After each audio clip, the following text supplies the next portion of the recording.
vile darasa linalojali halitaku.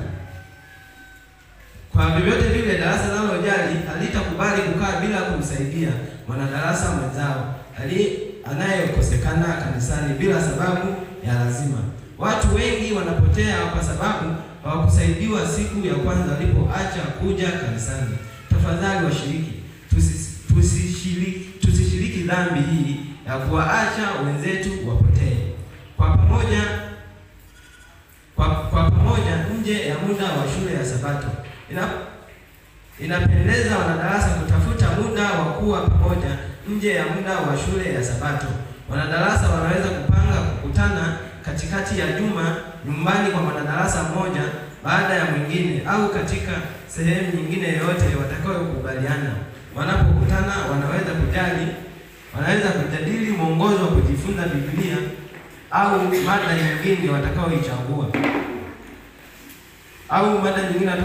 Mwongozo wa kujifunza Biblia, mada watakaoichagua, kujadili mipango ya uinjilisti, kuomba pamoja, kufanya ushuhudiaji kwa pamoja, au hata kushiriki starehe na burudani kwa pamoja kama vile kucheza mpira, kuendesha pikipiki, kufanya mazoezi ya viungo na kadhalika. Mawasiliano ya mara kwa mara. Wanadarasa wanapaswa kudumisha mawasiliano ya mara kwa mara kati yao.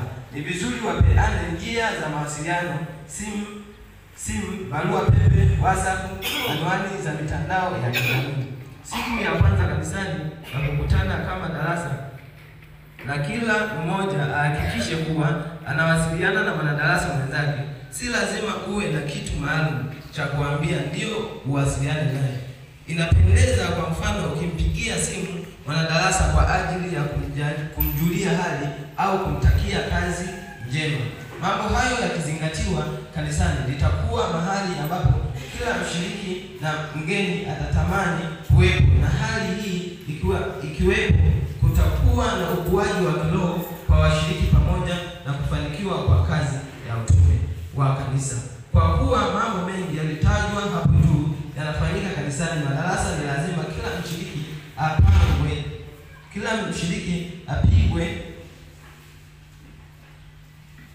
kila mshiriki apangiwe darasa, kusiwepo mshiriki wa shule ya Sabato asiyekuwa na darasa. Na Mungu awabariki.